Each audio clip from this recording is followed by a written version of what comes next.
جب پردے پر پابندی تھی اور علماء دین کو پابند سلاسل کیا جاتا تھا۔ رضا شاہ ایک سیکولر بادشاہ تھا جو مذہب کو ایک قدیم اور مشکوک چیز سمجھتا تھا۔ اس دور میں سید علی خامنائی نے حافظ قرآن اور عالم دین بننے کا فیصلہ کیا۔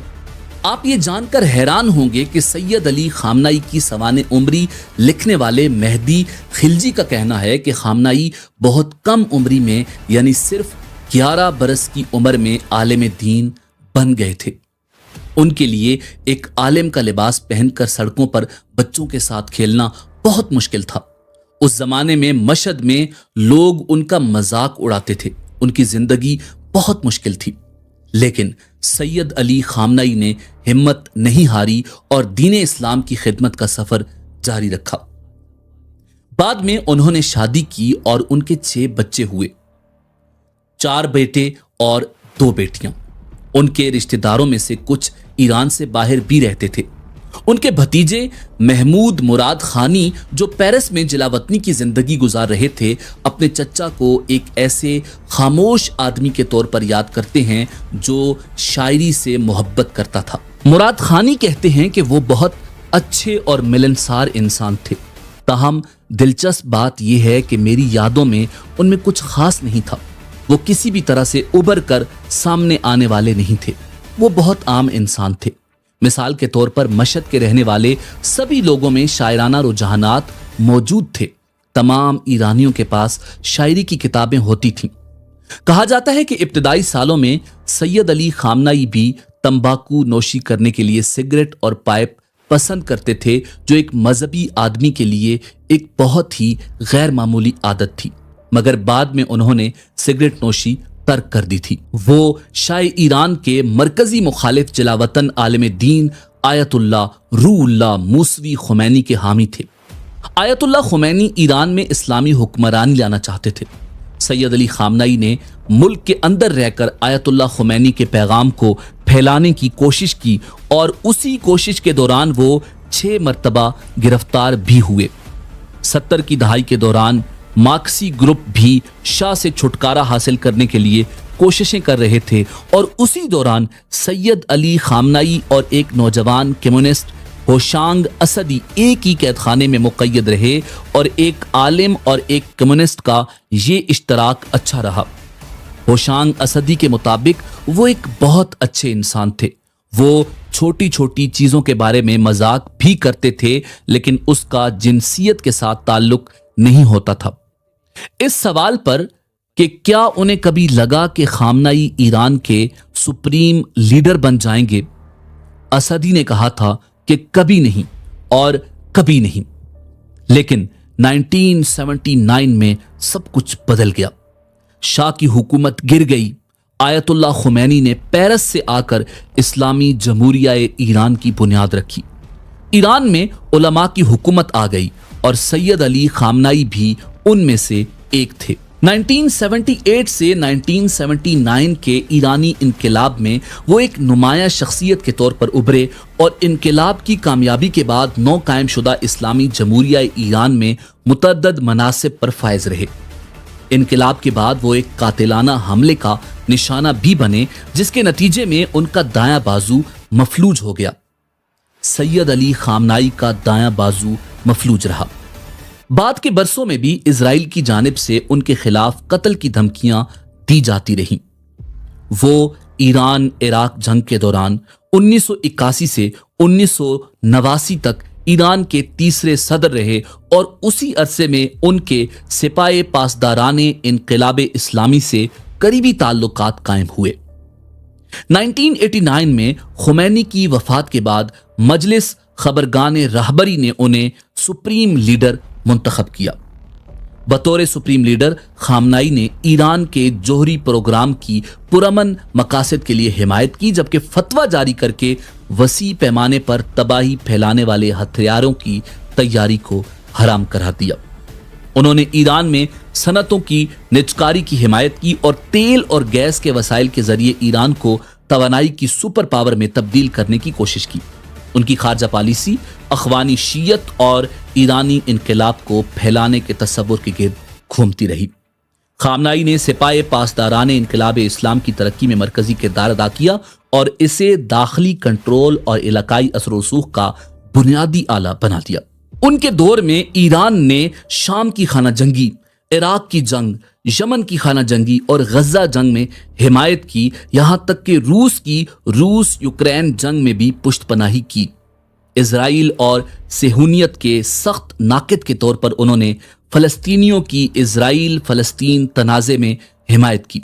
ان کی تقاریر میں اسرائیل کی تباہی کے مطالبات اور بعض یہود مخالف نکات بھی شامل رہے۔ ان کے دور میں ایران اسرائیل اور سعودی عرب کے ساتھ پراکسی تنازعات میں ملوث رہا، جبکہ 2025 اور 2026 میں اسرائیل اور ریاستہائے متحدہ کے ساتھ کشیدگی بڑھ کر ایران اسرائیل جنگ 12 روزہ مسلح تنازع اور جاری حملوں تک جا پہنچی، جو آج بھی جاری ہے۔ سید علی خامنائی کی شادی منصورہ خجستہ باقرزادہ سے ہوئی، جن سے ان کے 6 بچے ہیں، 4 بیٹے مصطفیٰ، مجتبیٰ، مسعود اور میثم، اور 2 بیٹیاں بشرا اور ہدا۔ ان کے ایک بیٹے مجتبیٰ کی شادی غلام علی کی بیٹی سے ہوئی۔ ان کے بڑے بیٹے مصطفیٰ کی شادی عزیز اللہ کی بیٹی سے ہوئی۔ ایک اور بیٹے مسعود کی شادی محسن خرازی کی بیٹی سے ہوئی۔ ان کے 3 بھائی ہیں، جن میں محمد علی خامنائی اور ہادی خامنائی شامل ہیں۔ ان کی 4 بہنوں میں سے ایک بدری حسینی خامنائی علی تہرانی کی اہلیہ 1980 کی دہائی میں جلاوطنی اختیار کر گئیں۔ بدری علی خامنائی کی ناقد ہیں۔ بطور سپریم لیڈر خامنائی وسطی تہران کی فلسطین سٹریٹ پر ایک گھر میں منتقل ہوئے۔ اس کے گرد ایک کمپاؤنڈ قائم کیا گیا جو اب تقریباً 50 عمارتوں پر مشتمل ہے۔ دی ٹیلی گراف کے مطابق اس بیت راہبری کمپاؤنڈ میں تقریباً 500 افراد ملازم ہیں، جن میں سے بہت سے فوج اور سیکیورٹی اداروں سے وابستہ ہیں۔ Washington institute for Near East Policy کے ایران کے ماہر مہدی خلجی کے مطابق خامنائی کی زندگی بغیر کسی عیش و عشرت کے تھی۔ دی ڈیلی ٹیلی گراف کے رابرٹ ٹیٹ نے بھی لکھا کہ وہ سادہ طرز زندگی کے لیے معروف ہیں۔ ٹیکسر نے انہیں زاہد قرار دیا، جو سادہ لباس پہنتے اور سادہ کھانا کھاتے تھے۔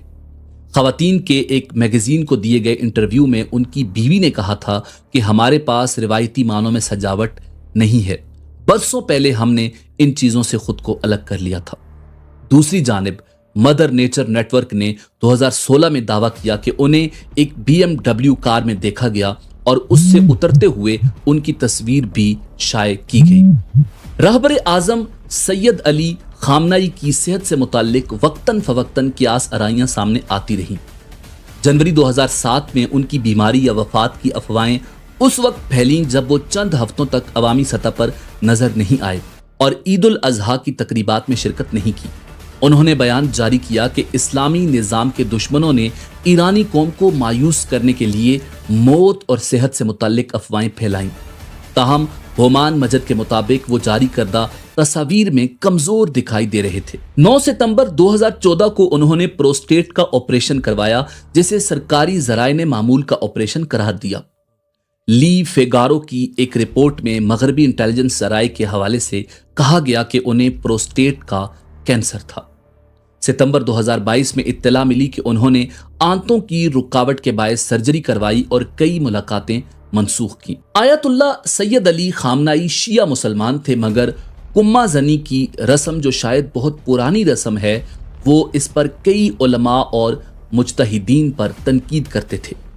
آیت اللہ سید علی خامنائی نے کما زنی کو اپنے فتووں میں حرام قرار دیا تھا، کیونکہ ان کی نظر میں اس عمل سے مذہب اہل بیت یعنی مذہب شیعت بدنام ہوتا ہے۔